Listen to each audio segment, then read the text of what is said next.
ഇന്നത്തെ കാലത്ത് എല്ലാവർക്കും വെറൈറ്റി ആയിട്ടുള്ള കാര്യങ്ങൾ കാണാനും കഴിക്കാനും ഒക്കെയാണ് കൂടുതൽ ഇഷ്ടം. അപ്പോൾ നമുക്ക് ചാള വെച്ചിട്ട് വെറൈറ്റി ആയിട്ടുള്ളൊരു സംഭവം ഉണ്ടാക്കാം. അതിന് ചാളത ഇതുപോലെ കഴുകി വൃത്തിയാക്കി വരഞ്ഞു വെച്ചിട്ടുണ്ട്. ഇനി അതിലേക്ക് മസാലകൾ ചേർക്കാം. മഞ്ഞൾപ്പൊടി, മുളക് പൊടി, കുരുമുളക് പൊടി, ഉപ്പെല്ലാം ചേർത്ത് നല്ലതുപോലെ മിക്സ് ചെയ്ത് വയ്ക്കുക.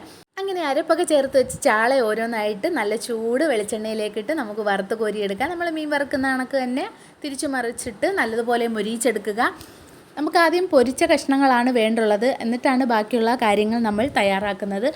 ഇത് നമുക്ക് വേറൊരു പാത്രത്തിലേക്ക് മാറ്റാം. എന്നിട്ട് ചൂടാറുമ്പോഴേക്കും അതിൻ്റെ മുള്ള് മാറ്റിയിട്ട് നമുക്ക് ആ ഓരോ മീനിൻ്റെ കഷ്ണങ്ങളും എടുത്ത് വേറൊരു പാത്രത്തിലേക്ക് ഇട്ട് കൊടുക്കാം.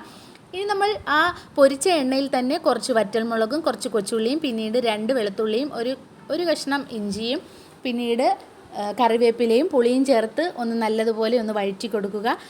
വഴറ്റി കൊടുത്ത മിക്സ് എല്ലാം ഒരു മിക്സിയുടെ ജാറിലേക്ക് ഇട്ട് കൊടുക്കുക. പിന്നീട് നമ്മൾ ആദ്യം മാറ്റി വെച്ചിരിക്കുന്ന മീനിൻ്റെ കഷ്ണങ്ങളുണ്ടല്ലോ അതും ചേർത്ത് ഒരു ശകലം ഉപ്പും കൂടെ ചേർത്ത് ഒന്ന് ക്രഷ് ചെയ്തെടുക്കുക.